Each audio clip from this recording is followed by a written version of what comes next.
초보 창업가 그리고 컨텐츠 크리에이터 허필입니다. 예, 뜸북입니다. 네, 직장 다니는 파입니다. 네, 오늘은 저희가 되게 재밌는 이야기를 또 가지고 돌아왔어요. 네. 부기님께서 공차 이야기 해서 다 네. 공차 팬이잖아요. 아, 팬이죠. 무슨 일이 있었을까 궁금했습니다. 제가 공차를 엄청 좋아하는데 홍대에 그 좁은 반경 안에만 해도 공차가 3개나 있거든요. 아 진짜? 네, 공차가. 어머나. 그래가지고 너무 줄이 길어가지고 딱 그 9번 출구 앞에 있는 공차로 갔는데 공차 앞을 막 다 이거 다 막아놓은 거예요. 왜? 철물로. 어머.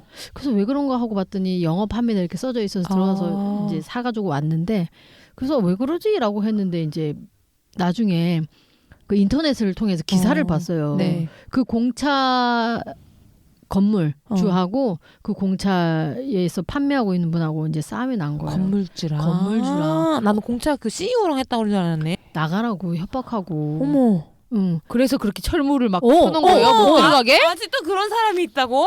그러니까 우리가 저번에 그 월세 인상에 대한 부분 네. 우리도 상가 보호법이라는 게 있고 얼마를 인상을 해야 되고 기간은 5년 10년 할 수 있고 뭐 이런 부분에 대해서 권리금 보호받을 수 있고 이런 거를 우리는 법적으로 사실 보호받고 있다라는 이야기를 했었잖아요. 근데 그게 얼마나 무기력하냐 이 얘기 제가 하려고 그 건을 들고 온 거예요. 그럼 얘기 네. 한번 들어봅시다. 그렇죠. 그래가지고 네. 그 사람이 원래는 그 건물주가 그 자리에서 카페를 했는데 네. 안 돼서 임대를 한 거거든요. 어. 5평이에요. 5평. 5평요? 5평이야. 거기 와. 가보면요 아무것도 없고 그 안에 4분 정도가 바쁘게 일을 하고 있고 줄이 엄청 길어요. 그래서 엄청 잘 되거든요. 바로 지하철 입구 앞에 있으니까 외국인들 엄청 많고 엄청 많아요. 그래서 진짜 잘 되는데 아마 그게 시기 질투가 났는지 자기가 공차하고. 예, 계약 기간이 5년인데 어. 나가라고. 아, 5년 다 안 나만- 됐는데? 그래서 이제 두 건물주하고 막 이렇게 옥신각신 한 거 다 녹음해놓고 녹음해서 기자들한테 이제 돌린 거예요. 그래서 이제 알게 된 거야. 그래서 뭐 우리는 보호 받을 그게 있다. 어? 법이 있다. 다 얘기를 해도 법은 소용없다. 이제 어머. 한번 뉴스를 제가 링크해드린 뉴스 그거를 보면 어떻게 그러니까 돈 많은 사람이 결국 이기게 되어 있다. 그런 말을 막 그런 하는 말을 하면서 어머. 거기다가 그걸 세워버린 거예요. 헐. 안 나가겠다는 거야? 오케이 좋아 하면서 거기다 그렇게 막아놓은 거야 가게를. 말도 안 돼. 그렇게 해놓고 또 그것도 안 되면 거지들 갖다 이제 어머. 거지들 데려와서 거기다가 눕혀놓으면 된다고 헐. 이런 말까지 하는 거예요 건물주가. 대박이다 진짜. 진짜 못났다. 못났죠. 정말 너무 못났다. 뭐 때문에 뭐 때문에 그러니까 이거 건물주가. 슬픈 거 이상 넘어가서 응. 왜 그러냐. 악하다. 악하죠. 어. 그래서 결국에는 돈 많은 사람이 이기는 세상이라고 얘기를 하면서 결국에는 어떻게 됐냐. 이 5평 남짓 그 세입자가 결국엔 어쩔 수 없이 그쪽에서 원하는 대로 계약서 작성하고 어머. 2년 되면 나오기로 이제 하고서 끝난 거예요. 그러니까 정부에서 뭐 안 해? 안 근데 했어? 그거를 네. 법이라는 게 항상 그 해석 위주로 하기 때문에 네. 기간도 필요하고 그 사람이 또 어느 잣대를 느냐에 따라서 공방이 길어지잖아요. 네. 그래서 그거를 선택하신 것 같아요. 그래서 1단계는 물 끊겠다, 전기 끊겠다 어머. 이런 협박부터 시작을 해가지고 그러니까 거기다 철로 다 막아놓고 공사 그 폐자재 같은 거 막 갖다 놓고 그래도 안 나가면 거지들 부르겠다 이렇게 한 거예요. 저는 이런 일 있을 때마다 나라에서 음. 다른 어. 건 몰라도 그 건물주 뭐 세무조사를 나가든지 좀 그러니까. 약간 그런 식으로 도와줬으면 좋겠어. 나도 그렇게 생각하는데 그 공권력이라는 게 사실은 되게 잘못되면 또 어떤 입장에서는 횡표가 될 수 있기 때문에 거기도 개인이 아니고 법인이더라고요. 그 법인이 이제 회사에다 소송을 걸어야 할 텐데 어떻게든 그렇게 끝이 났어요. 그래서 참 정말 세입자는 이렇게 무기력할 수밖에 없는 것이냐. 진짜. 그니까. 이건 너무 정말 이게 무슨 3년 전 4년 전 이야기가 아니에요. 2020년 아직도 그런다. 2월의 이야기인 거예요. 아니 이거는 말이 안 돼. 그렇죠. 그래서 이런 것들을 사실 대변해 줄 만한 그 구심점은 필요하겠다 그런 생각이 들어요. 네. 그 자리에 그러면 그 뭐지 건물주가 공차하겠네요. 공차를 하겠죠. 공차는 프랜차이즈니까. 와 진짜 공차 안 해줬으면 좋겠다 그 계약. 공차를 하든 뭐 어떤 비슷한 걸 하게 되겠죠. 야 너무하더라. 그 뭐 때문에 그러니까 왜라는 단어가 떠오르는 거예요. 아니 건물이 그 뭐 작은 건물도 아니고 지하철이 있는 홍대 정말 메인 거리에 큰 건물을 가지고 있는 사람이 무엇 때문에 세입자에게 그 권리를 박탈하느냐. 그 상가 하나 갖고 있는 거 아니에요? 그렇다고 하더라도 그런가? 마찬가지죠. 아 근데 전 그게 궁금했어요. 왜 그러네. 상가 건물에서 그 칸만 갖고 있는 사람들이 맞네요. 있잖아요. 분양 받아서. 아주 좋은 지적입니다. 맞아요. 사실은 우리가 건물 하면 상가 한 칸만 분양하다기 때문에 그 한 칸만 가지고 계실 수도 있겠네요. 그래도 어쨌든 그래도 기다렸다 하든가 5년인데 산다라는 것에 대해서 이 자본 논리라는 거에 대해서 참 명치가 없다. 그래도 법인이야 다행이다. 혼자가 아니라. 그렇죠. 우리가 걱정해드릴 분들이 아닐 수도 있긴 있어요. 네. 어찌 보면 그분들은 그래도 알릴 수나 있는데 훨씬 더 뭐랄까 억울한 개인이었다면. 그렇죠. 억울한 분들도 많을 거라는 생각이 들거든요. 맞아요. 네, 그래서 확실히 믿을 수가 있는 것들이 없다. 진짜. 어.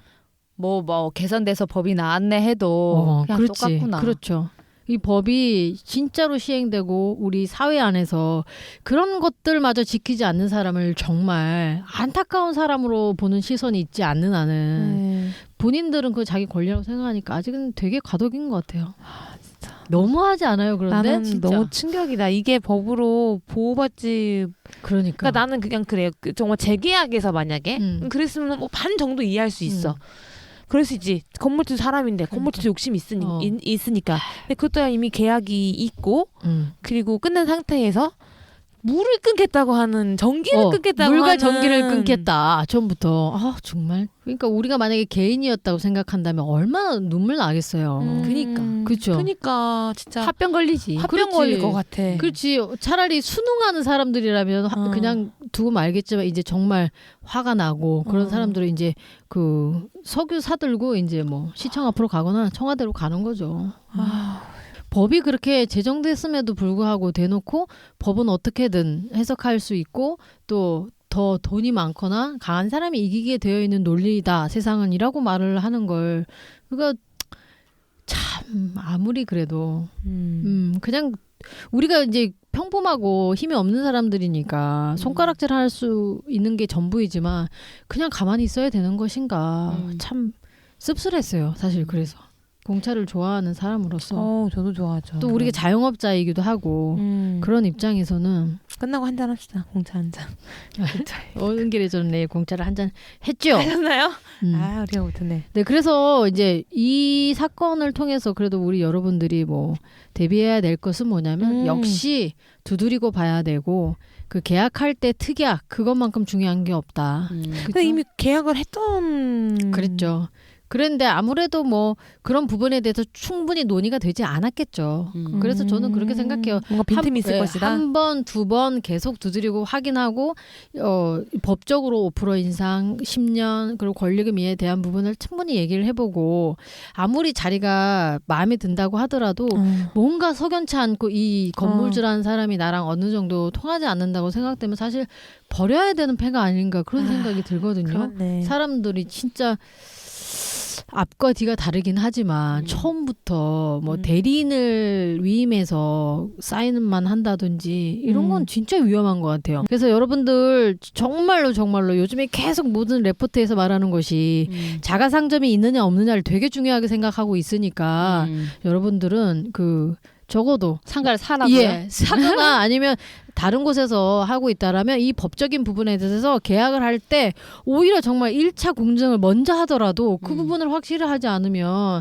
시작 안 하니만 못한 것 같아요. 근데 목 진짜 좋은데 상가는 너무 심하게 비싸니까. 너무 무서워. 근데 옛날에는 보니까 그 경매에서 상가는 참 싸게 나오더라고요. 이게 만약에 경매를 좀 아시면 그런 거 해도 괜찮을 것 같아요. 저도 이제 건물주분을 자주 뵙는 사람으로서 정말 어려워요. 어렵습니다. 어렵고 저도 할 말 다 하는 건 아세요. 뭐 그렇지만 그럼에도 불구하고 그냥 주차 같이 공유하는데 막 대시고 그냥 막 버리시고. 한편으로는 제가 아는 사장님들 중에 한 분은 자동 갱신되면서 월세를 20만 원 깎아줬어요. 어머. 좋다. 그런 분도 왜요? 계세요. 그러니까 왜? 안 왜냐면 돼서? 예, 예를 들면 이거겠지. 이 가게마저 여기를 나가면 얼마나 황폐해질 것을 아는 거야. 그죠? 예를 들면 저도 그런 생각을 할 것 같아요. 만약에 주위가 공동화되고 있는 걸 알고 있고 내 건물에서 그래도 잘 장사를 하고 있는데 막 미친 듯이 매출이 예전처럼 올라가는 것도 아니고 그렇게 아니고 정체 상황에 있을 때 이 가게가 나가는 건 굉장히 건물적으로 봤을 때 손해가 된다라면 저는 이 사업을 하는 사람의 사업성이 어느 정도 타당할 수 있게 월세를 좀 내려주고 나중에 또 잘 되면 그만큼은 인상할 수 있으니까 그렇게 하는 게 좀 오히려 현명하지 않을까 그런 생각이 들거든요. 상가는 그걸 알았으면 좋겠다. 상가는 공시를 한 달만 나도 당연하죠. 상당히 그게 손실이 크다고 하더라고요. 그러니까요. 관리비까지 해가지고. 난 그냥 어느 날 우리 건물주가 우리 나간다는 때 얼굴 좀 보고 싶어. 근데 우리는 시설 때문에 못 나간다는 걸 아니까. 눈 하나 깜짝 안 할 거예요. 그리고 제가 다니는 이제 피부과가 있는데 마사지. 근데 그분이 이사를 했어요. 그리고 이제 인테리어 하는데 몇 천만 원 들었대요. 이제 그런 얘기를 하는데 그 전에 있던 건물이 80 넘으신 분이 건물주인데 다 비어 있거든요. 그런데 또 월세를 인상해달라고 욕을 해가지고 이번에 옮긴 거예요. 그러면서 마음의 상처 다 공실인데도. 마음의 상처를 엄청 많이 받았더라고요. 왜냐하면 본인들이 옮기면 이 인테리어비가 만만치가 않게 나오거든요. 그걸 다 해야 돼서 안 하면 안 되고 인테리어를 또 우리가 무슨 뭐 빈티지하게 하는 술집도 아니고 시설하는 곳은 깨끗하게 해야 되기 때문에 고스란히 몇 년 열심히 해가지고 인테리어 비용 뽑았다 싶었더니 이제 옮기게 돼가지고 뭐 엄청 상심이 크더라고요. 근데 사업을 유지는 안 할 수는 없고 맞아. 하던 사업을 계속 해야 되니까 진퇴양난인 거예요. 그냥 버릴 수도 없고 취할 수도 없고 그래서 왜 저 건물주는 그럴까. 왜냐하면 딴 데가 다 공실이니까 그 이자 감당하려면 짧게 봤지 뭐. 정말 짧게 봤다. 그러니까 그 자기 그거밖에 생각 못하는 거죠. 그렇죠. 근데 뭐 우리는 또 그들의 그 셈법을 모르니까 그렇긴 하지만 참 아쉽다 그런 생각이 들더라고요. 네, 다음 얘기 넘어가 보도록. 아니 계속 네. 공차 얘기요? 그래서 공차 얘기요? 그래서